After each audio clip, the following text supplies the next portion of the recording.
شاید وہ یہ کہنا چاہ رہے ہیں کہ اللہ تعالیٰ بڑا غفور رحیم ہے، جو مرضی کر دے رہو بخشش ہو ہی جانی ہے. تو سر اگر یہ کسی کا کانسیپٹ ہے نا تو اس کو قرآن کی الف بے نہیں پتا. ڈاکٹر اسرار صاحب رحمہ اللہ تعالی میرے استاد ہیں، میں نے ان سے بہت کچھ سیکھا ہے. اللہ تعالیٰ ان کو نیک کاموں کا اجر دے اور ان کی برائیوں سے درگزر فرمائے. یعنی وہ بیان القرآن آپ سنیں نا تو لگتا ہے کہ یار قرآن جس طرح نازل ہوا ہے وہ اس طرح پریزنٹ ہو رہا ہے. جس نے قرآن نہیں پڑھا نا وہ تو یہی سمجھتا ہے کہ شاید اللہ تعالیٰ کو ایک بوڑھی نانی اماں ہے جس نے یہ لوگ پیدا کیے ہیں اور ایک شگل ملا گیم ہے، اینڈ پہ ساروں کو ہی چھوڑ دے گا. جناب اگر یہ معاملہ ہوتا تو انبیاء اور کتابیں آتی.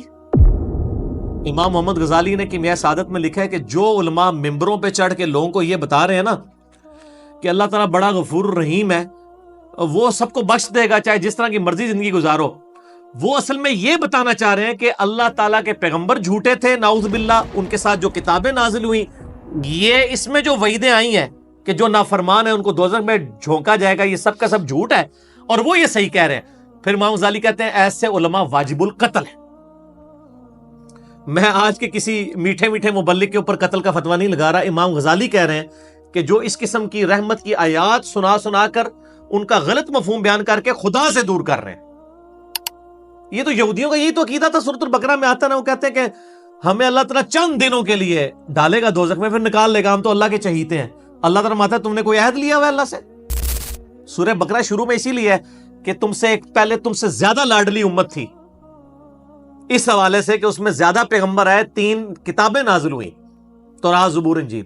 لیکن جب انہوں نے ہم سے روگردانی کی تو ہم نے دیکھو اسے ضربت علیہم الذلہ والمسکنہ، ان پہ ایسی ذلت اور مسکنت آج تک طاری ہے. تو سر یہ باتیں کرنا تھانے دار والا معاملہ نہیں. قرآن کا اسلوب بھی بڑا سخت ہے، اس میں کوئی شک نہیں. اور میں اکثر بتاتا ہوں 2011 کی بات ہے، ہمارے محلے میں ہی ایک مسجد، یعنی لڑکیوں کا ایک مدرسہ ہے اہل حدیث کا. تو وہاں پہ ایک آنٹی ہیں جو ڈاکٹر فرحت ہاشمی کی کلاس فیلو ہیں، اسٹوڈنٹ نہیں کلاس فیلو ہیں. تو وہ رمضان میں دورہ قرآن کرواتی تھی. تو میں نے اپنی وائف کو کہا، اس وقت 3 بچے تھے، ماشاءاللہ 4 ہیں، میں نے کہا میں بچے سنبھالتا ہوں، تم نہ رمضان میں پورا قرآن گو تھرو کرو. وہ صبح 9 سے لے کے 12 بجے تک ایک پارا کور کرواتی تھی، پورے رمضان میں قرآن ختم. میں کہا تیری جدی پشتی کسی نے پورا قرآن نہیں ترجمے نال پڑھا ہونا اس طریقے نال، تو تے اللہ دی بندی پڑھ لے. اچھا جب وہ قرآن پڑھ کے مکمل ہو گیا کورس، میں نے اس کو کہا کہ تم نے کیا سیکھا؟ تو اس نے ایک جملے میں کنکلوڈ کیا. اس نے کہا جی مجھے جس خدا کا تعارف کروایا گیا تھا نا اس معاشرے کی طرف سے اور میرے ماں باپ کی طرف سے، وہ خدا کوئی اور ہے، اور جو خدا قرآن میں ہے نا وہ کوئی اور ہے. میں نے کہا کیا مطلب؟ اس نے کہا خدا تو بڑا ڈاڈا ہے.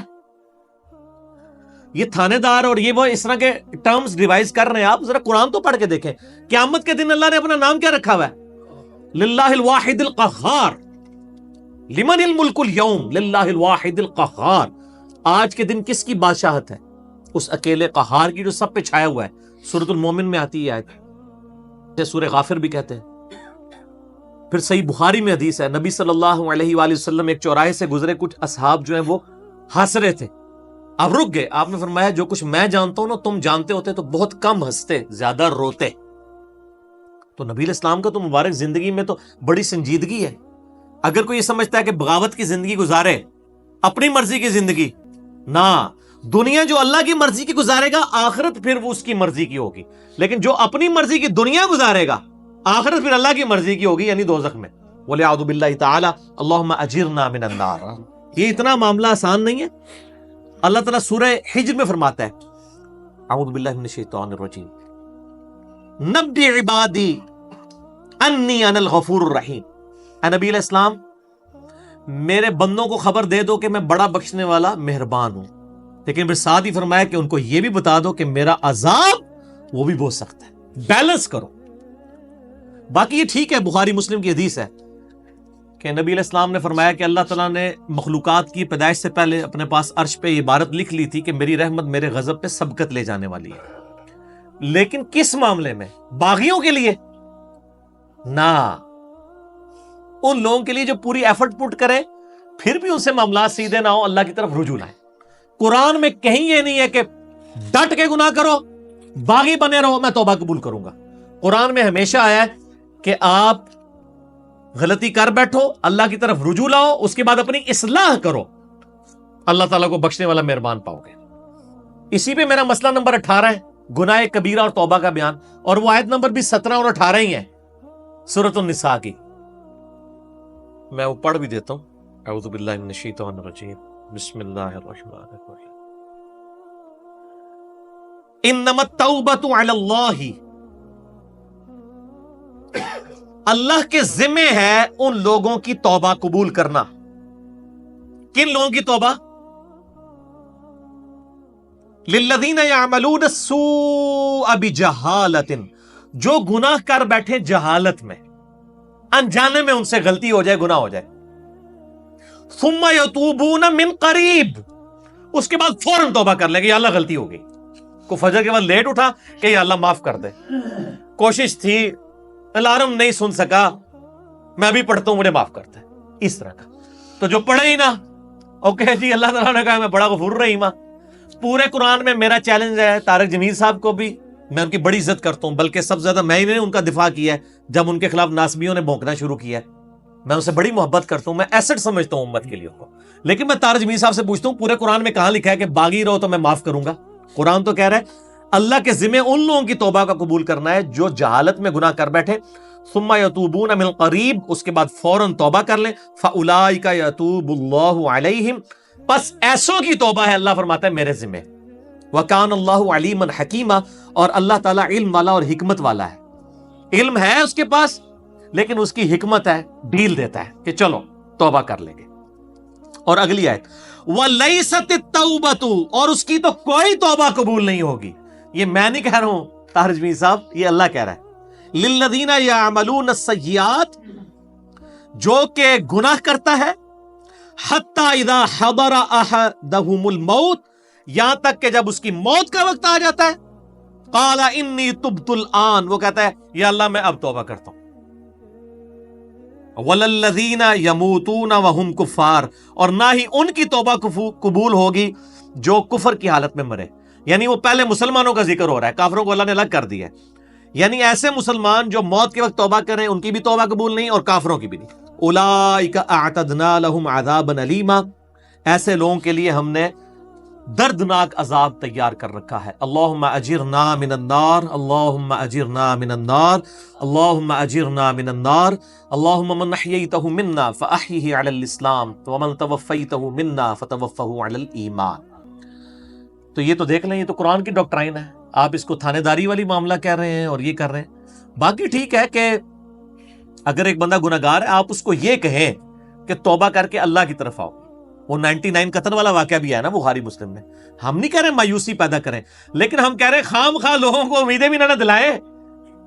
اور جو سیدنا علی کا قول ہے کہ انسان سویا ہوا ہے جیسے ہی مرے گا جاگ اٹھے گا، اوہ یہ کیا ہو گیا، اینا نہ ہو جائے، کام نہ پا دے، ڈرانے میں ہی عافیت ہے نا۔ اور آپ کا ڈر کا غلبہ ہی ہوگا تو تب آپ گناہوں سے بچیں گے، صرف خوشخبریوں سے نہیں بچیں گے، ٹھیک ہے۔ میں آپ سے کہتا ہوں اگر دنیا میں یہ آفر کی جائے اللہ کی طرف سے کہ جو مرضی یاشی کرو عذاب کوئی نہیں ہوگا لیکن جنت نہیں ملے گی، سارے کہنے کے جنت ہی کہیں لوڑ ایسے ہی جنت بنا لینا، پریکٹیکل چیک کر لیں۔ اور اس کے بدلے میں اگر یہ بات کی جائے کہ جی آپ دنیا میں اللہ کی تابع فرمان بن کے رہو، ادروائز آپ کو دوزخ میں جھونک دیا جائے گا، کوئی بچت نہیں ہوگی، تبھی لوگ اللہ کی طرف آئیں گے۔ آپ اگر یہ بھی لالچ لوگوں کو دیں کہ نیک عمال کرو گے تو جنت ملے گی، برے عمال کرو گے تو کچھ نہیں ہوگا، کوئی نہیں کرے گا جب تک آپ ڈر نہیں۔ اور یہ نیک بندوں کی اللہ نے نشانی بتائی ہے، وہ دعا کرتے ہیں ربنا اصرف عنا عذاب جہنم ان عذابها کان غراما، سورۃ الفرقان میں جو مسئلہ 120 ہے، اہل ایمان کی 12 خصوصیات، میں نے پورا لیکچر ریکارڈ کروایا ہے۔ ایک خصوصیت یہ کہ وہ دعا کرتے ہیں اے اللہ ہم سے دوزخ کا عذاب پھیر دے، وہ تو ہمارے گلے کا پھندا بن چکا ہے، لٹکتی تلوار ہے۔ اہل ایمان تو ہر وقت ڈرتے رہتے ہیں۔ اللہم اجرنی من النار کیوں وظیفہ تعلیم کیا گیا؟ جامعہ ترمذی میں حدیث ہے، سیدنا عثمان جن کو 3 دفعہ جنت کی بشارت ملی ہے، جب قبرستان جاتے تھے اتنا روتے تھے کہ داڑھی آنسوؤں سے تر ہو جاتی تھی. لوگ کہتے تھے یہ کیا؟ تو انہوں نے کہا میں نے نبی علیہ السلام سے خود سنا ہے کہ قبر آخرت کی منزلوں میں سے پہلی منزل ہے. جس کی یہ منزل کامیاب ہوئی اس کی اگلی آسان ہوتی چلی جائیں گی, اور جو اس میں پھنس گیا اس کی اگلی مشکل در مشکل ہوگی. تو حضرت عثمان کو سمجھ آ گئی تھی یہ تھانے داری والا کنسپٹ جو آپ نے اس کو نام دیا. ہم تو تھانے داری نہیں کہتے, ظاہر ہے خدا نے دنیا بنائی ہے اور وہ اسٹیبلش کرنا چاہتا ہے کہ لوگ میرے تابع فرمان ہو. گنڈا گردی کرنے کے لیے تو اس نے دنیا نہیں بنائی ہے. تو یہ بڑا کریٹیکل ایشو ہے, اور اس معاملے میں نا مجھے بڑا دکھ ہوتا ہے اس قسم کے وائزین سے. وہ اللہ تعالیٰ کی رحمت کی آڑ میں لوگوں کو اس طرف مائل کر دیتے ہیں کہ وہ الٹا جنہوں کہتے ہیں نا کہ وہ گاٹے فٹ ہونے والی تعلیمات ہو جاتی ہیں. اس سے لوگ پھر نیگیٹو رزلٹ نکالتے ہیں. آپ بیلنس بیان کریں. ہم کبھی نہیں کہتے کہ آپ جو ہے نا وہ اس قسم کی باتیں بیان کریں کہ جس کی وجہ سے لوگ اللہ تعالیٰ سے متنفر ہوں. آپ دونوں طرف کے مسائل کو بیان کریں. اسی قسم کی آیات جو ہے نا جی وہ یہ آ گئے. سورۃ النحل کی آیت نمبر 119 ہے.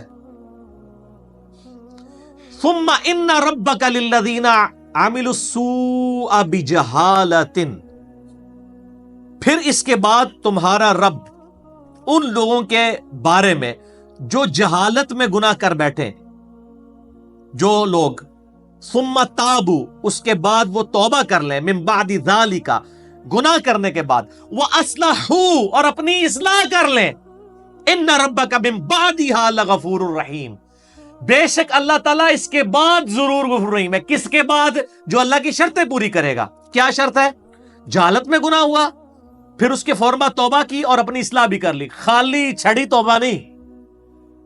یا ایھا الذین آمنوا توبوا الی اللہ توبۃ نصوحا, اے ایمان والو اللہ کی طرف ایسی توبہ کرو جیسا کہ توبہ کرنے کا حق ہے. اب یہ ڈاکٹرائن کلیئر ہوگی. جو توبہ کرے وہ اصلاح کرے, ان ربک, بے شک تیرا رب, من بعدھا, اس کے بعد لغفور رحیم, ضرور بخشنے والا مہربان ہے. میرا چیلنج ہے, قرآن میں کہیں یہ نہیں ہے کہ آپ باغی ہو جائیں اسی طرح زندگی گزاریں. ترمذی میں روایت ہے کہ موت کے غرغرے سے پہلے توبہ قبول ہے. لیکن کس کو پتا ہے کہ کس وقت موت کا غرغرہ آ جائے گا؟ تو اس قسم کی باتوں سے ڈیسیو نہیں ہونا چاہیے. ایسے وائزین کی ان کو بھی سمجھانا چاہیے, اور میں ان سے یہ کہوں گا قرآن پڑھیں تو آپ کو پتا چلے گا کہ آپ کی یہ ڈاکٹرائن جو ہے وہ بالکل کتاب و سنت کے خلاف ہے. ٹھیک ہوگا.